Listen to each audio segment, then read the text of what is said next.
But I started in this business a long time ago as an expert in what we call crisis management.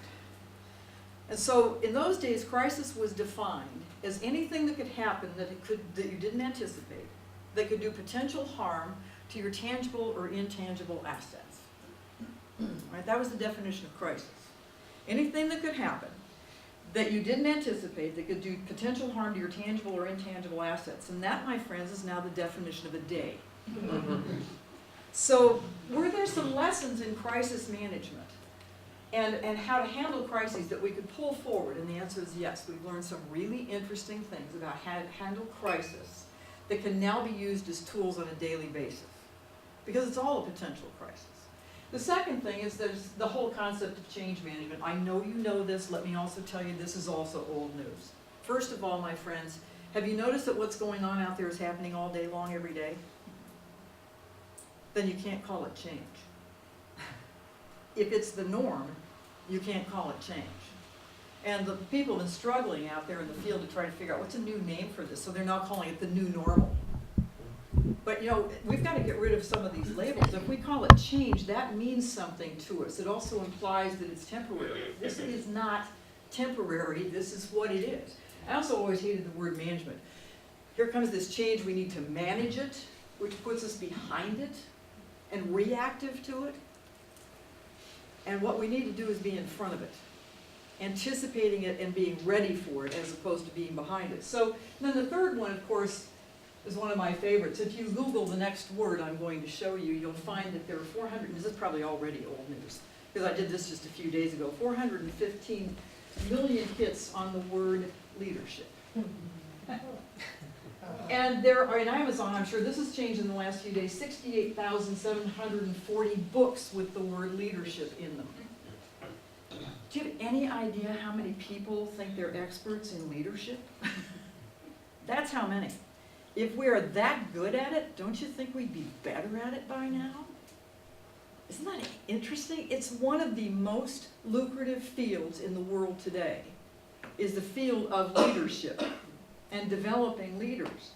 And I just think that's fascinating because I don't think we've done all that well, frankly. And so we don't actually do leadership in this program. What we do is citizenship. I'm much more interested in developing a whole citizenry and letting the leaders emerge from that.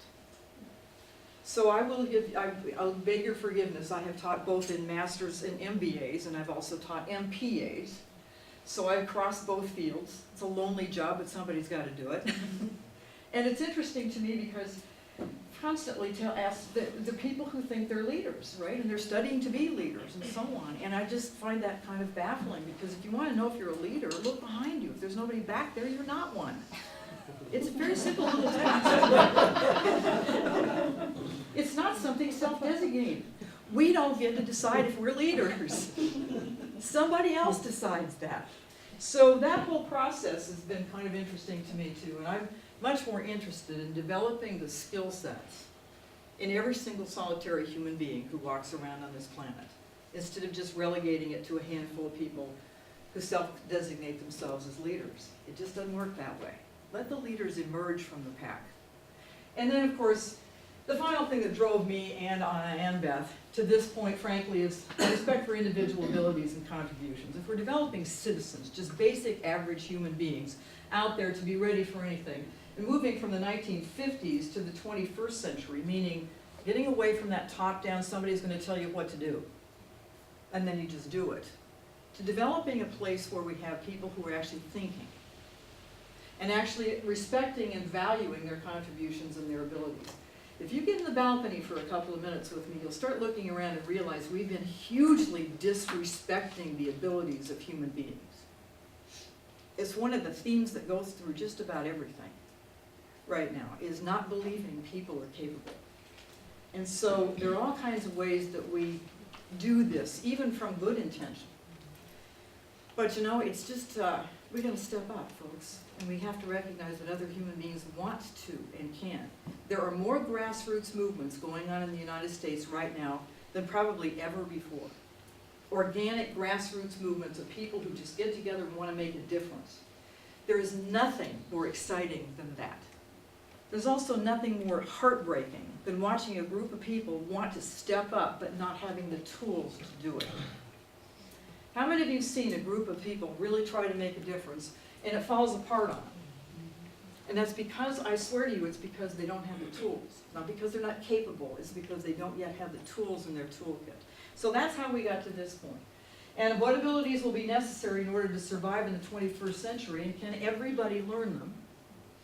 Or do they have to be just handed off to the philosopher kings? So I go back to the ancient Greeks. If you believe it has to be in the hands of just the philosopher kings, or just the politicians, or just the corporate leaders, that means we don't believe that everybody's capable. And I think we need to think that one through again, and not be afraid of it. By the way, when's the last time, where's a good philosopher king when you need one? Yeah. I haven't seen one of those in a long time. There's all a little bit gender specific there too. I So think they're tired. I think they're tired, could be, or they may be the ones who just said, I'm a leader, and didn't look behind them. So that's why we got to this point. So it's about embracing change, recognizing that the change doesn't necessarily happen on its own. We create it, we don't need to be reactive to it, we need to be in front of it.